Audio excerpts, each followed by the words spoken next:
You want it? It's yours, my friend. And I'm not even gonna charge you any rubies. Or rupees for that matter.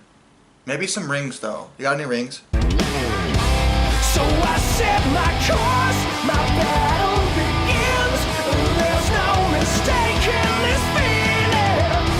I feel no remorse, no I can't resist. I'm breaking away. Yes, I know. It's bizarre that I actually haven't talked about Secret Rings. I was even streaming it last night and someone pointed out, they were like, come on, you've talked about all the Sonic games. I'm sure on one of your old channels you talked about Secret Rings. No! I talked about Black Knight back in the day, and I actually still have that review up on this channel. It's an old review, but I had no intents to redo it because, frankly, I thought I did a decent job with that one. It's also the last review I ever did under the Darkness Game Reviews old moniker, before I switched over to Darkness Reviews, and now I've got reviews, and now my brand is Edge Rabbit, and I really need to stop rebranding at some point. You'd think I just learned that no one likes me, and that's just doesn't matter what I call myself. But anyway, that's not the point. The point is that we're going to talk about Secret Rings, which was a Wii exclusive in the Sonic series. And at the time, it was interesting because, well, the Wii was interesting. The Wii's announcement in general came out of left field for most people because, I mean, we had the Xbox 360 next-gen platform, we had the PS3 next-gen platform, but the Wii was like, yeah, we're going to do something different. Because the Wii's capabilities were largely underwhelming. It didn't really do anything in terms of high res or anything really exciting. Its capabilities were not that much better than a GameCube. But what the Wii had was innovation, which was the motion controls. The Wii was the first console to do motion controls well, and it tapped into a market that no game console had ever managed to do before, which was casual people. Like, older people were playing the Wii, families were buying the Wii to play together, which hadn't happened in quite a few console generations at that point.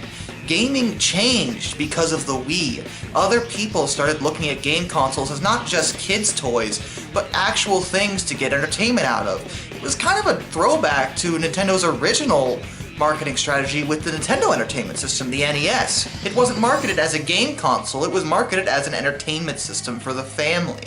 That's how Nintendo brought gaming back into North America after the game crash in the 80s. And they did it again with the Wii, where they tapped into a new market and changed the face of what people think of when they think of video games. Naturally, a lot of developers were really on board with the Wii because it gave them a lot of freedom when it came to, well, developing. It was a new idea, it was a new concept with a new control scheme. For years, they'd only been restricted to whatever the controllers had. Like, the controller has these buttons, this is the buttons you have, this is what you have to work with, period, end of discussion, that's your lot. There were peripherals sometimes, but basing a game off a peripheral was usually a questionable decision because naturally you would have to buy the peripheral to play the game. And that would restrict sales if someone wasn't willing to buy the peripheral too.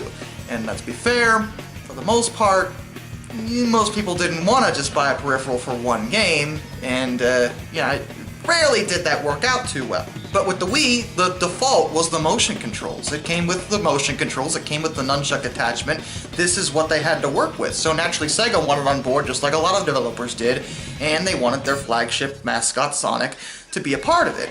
Secret Rings development is, well, it's a funny story because in a way, it is Secret Rings' fault that 06 wound up being so bad. Now, it's weird to blame the game, because I don't want to blame the game because Secret Rings I think is overhated and really underappreciated for what it did. But when you hear the story, I think you'll see what I mean when I say that it's kind of the game's fault.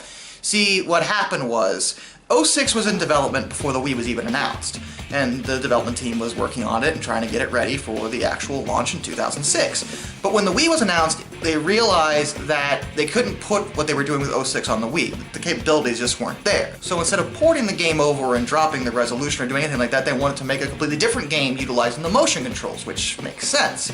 However, instead of doing the logical decision and, oh, I don't know, hiring more people to make a game exclusive for the Wii or choosing a different dev team to do it entirely, they instead went to the development team for Sonic 06, split them in half, and had half of them start working on Secret Rings and the other half finish 06.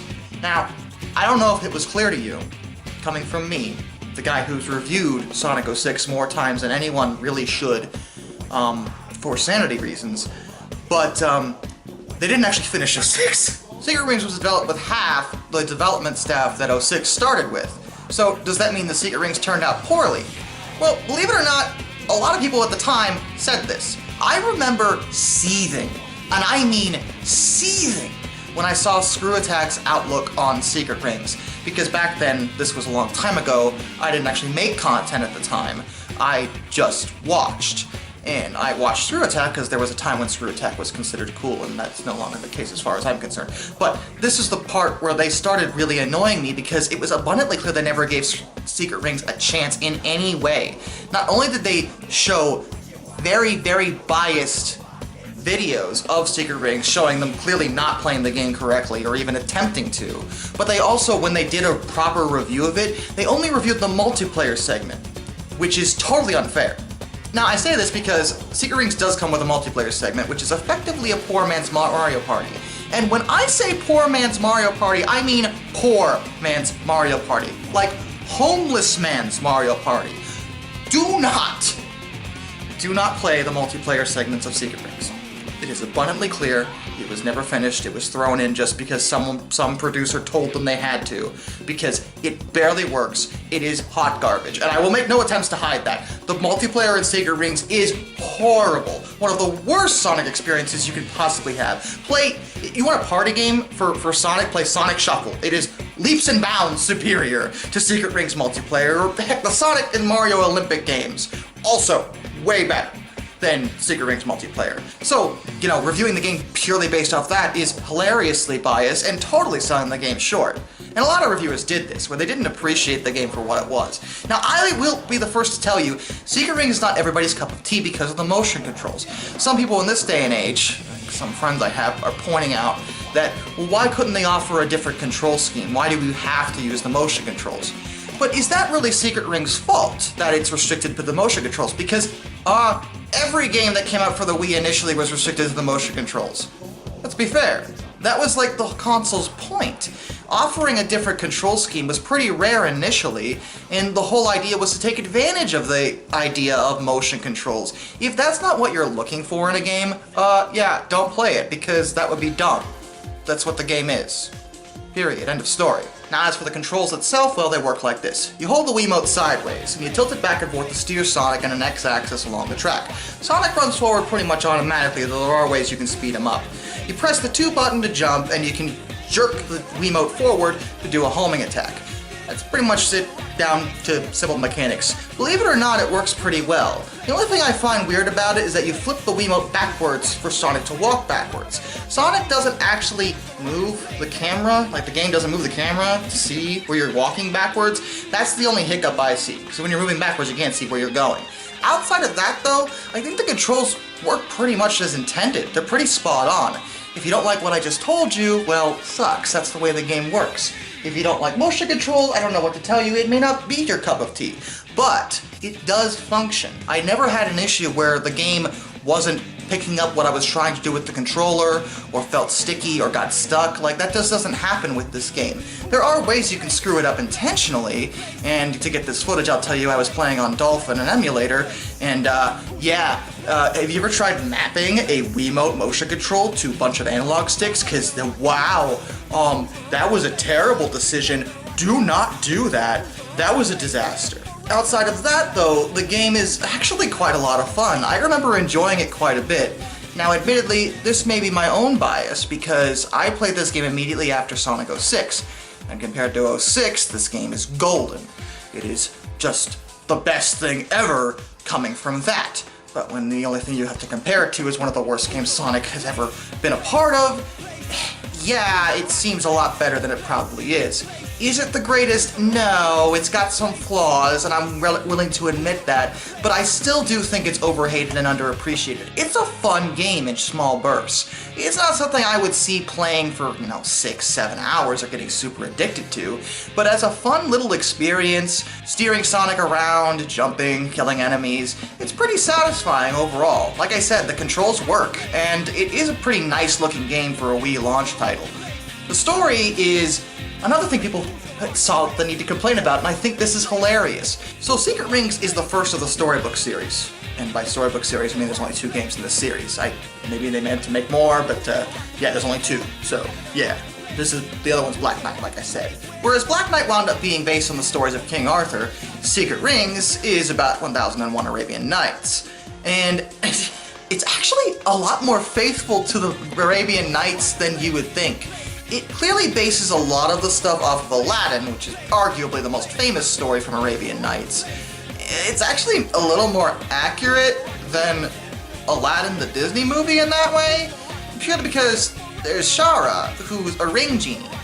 In the original story, Aladdin actually had 2 genies, not just one. There's the lamp genie and the ring genie. The ring genie is way less powerful than the lamp genie, but, you know, there's 2. Shara is the one who calls Sonic into their dimension and asks for his help to stop Erasor Jin, who is, you find out, the lamp genie from Aladdin. Now free, Jin is secretly evil because, again, this is very accurate to lore, Jinns are jerks, and Sonic has to stop him. As for the Secret Rings element, well, that's because instead of 7 Chaos Emeralds, there are 7 World Rings in these stories. The idea is that these stories actually kind of create their own dimension, and the World Rings bind the pages together for the stories. There are a bunch of characters you may recognize, and by recognize I mean they look exactly like the real Sonic counterparts, but they're actually the characters from the story. For example, Eggman is the Sultan, although they call him King, which is wrong. They kind of messed that one up. And then there's like Knuckles, who is Sinbad, Adventures of Adventures, which is hysterical to me. And there's a couple others. Tails shows up too as a character. And it's interesting to see the Sonic characters playing other characters. Whether they appear that way because of Sonic's perspective, I don't quite know how that works, but it was a neat idea. I didn't really mind it. I still remember playing this game and thinking the soundtrack was absolutely baller, and to be fair, that's usually par for the course with most Sonic games, but I really love Secret Ring's soundtrack. Like, the vocal tracks are fantastic, like way better than they had any right to be. Like, when I was fighting the Ifrit boss, oh my god, that song was amazing, and I remember sitting there younger, and a younger teenager, playing this game, and I got to that boss, and it was like so high energy, so intense, with this awesome music playing, and it dawned on me, like, I paused, and I sat there, and I said to myself, I'm having fun right now. That hadn't happened with a Sonic game for quite a few years up until that point. Mind you, I mean, since SA2, up until then, Sonic games were very, very mixed. There were some okay ones, but there was nothing that I would have called outstanding. And Secret Rings felt like a breath of fresh air. Just like, this is actually some level of quality. Not perfect, but it can be a lot of fun if given a chance, and you playing it, getting used to it. It's an enjoyable experience. And the plot gets pretty hardcore at times, especially when Erasor Jin finally goes into his final form after Sonic is tricked into bringing him the World Rings, and he tries to use them to take over and rewrite the Arabian Nights. And then Sonic... Yo, okay, before I tell you I could not take how hilariously edgy this turned out to be. Because it's a little out of left field, but let me explain. So Sonic takes on a new super form in both the storybook games, but in this one he gets turned into Dark Spine Sonic, is his super form for this game. So the World Rings have different emotions attached to them. They aren't all just like, powers, they actually have different emotions. Sonic only uses 3 of them to turn into Dark Spine Sonic. Sonic uses the rings of sadness, wrath, and hatred to become Dark Spine Sonic. He's way more aggressive in this form and literally punches and kicks Erasor Jin's heart to destroy him. What is happening?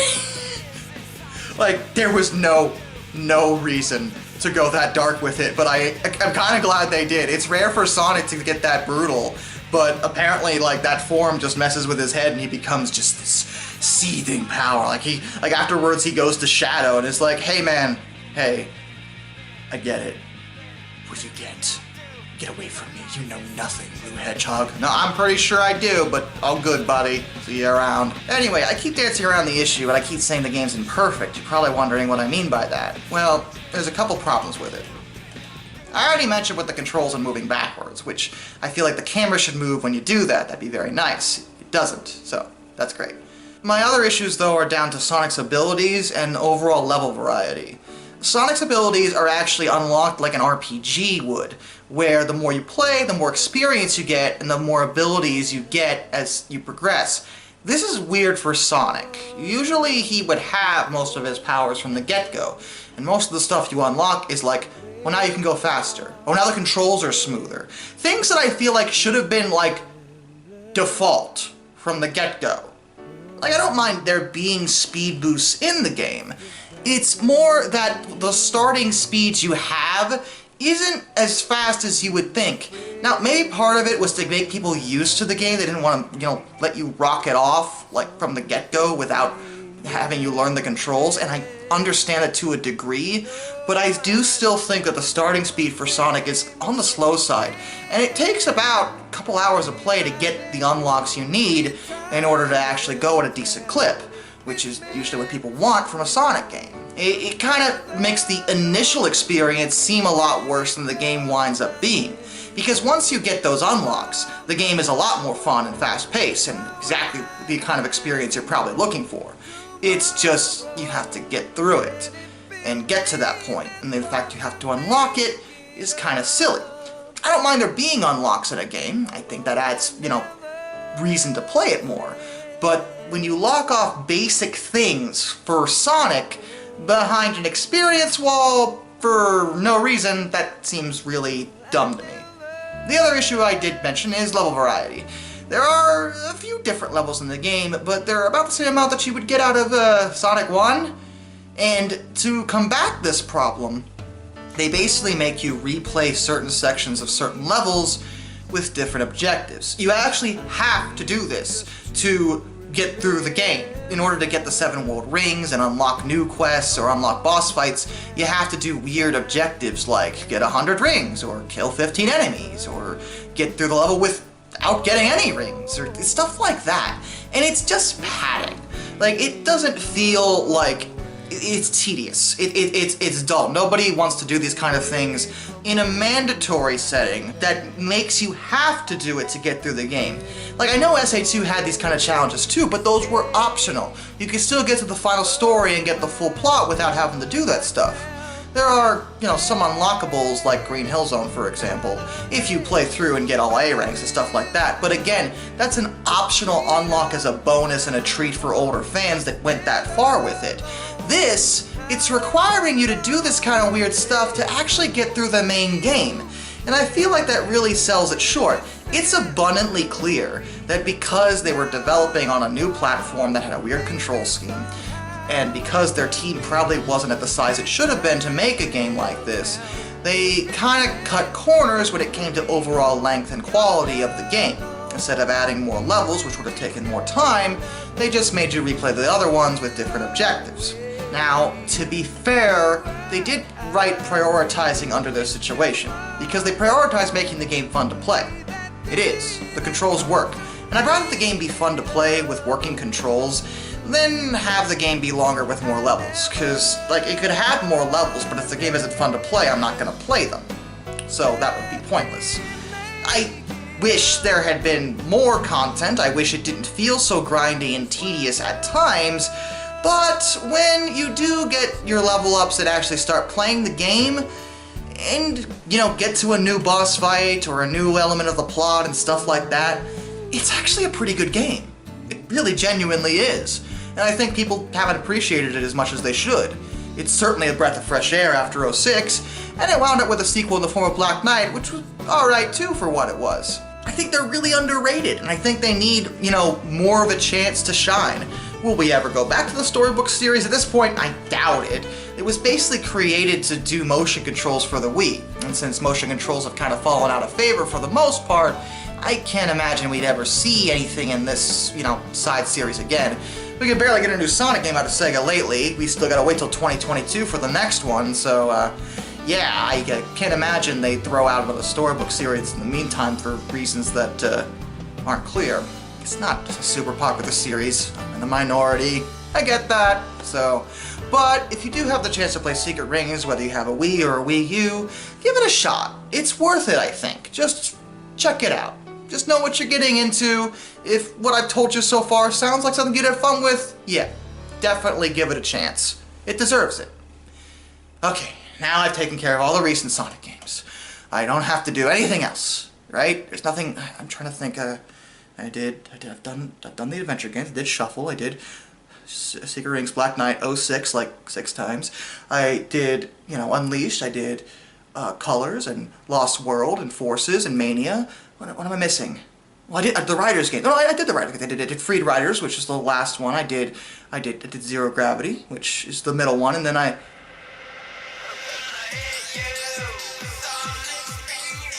Oh no. Till next time, this is Darkness, and I bid you all a fond farewell.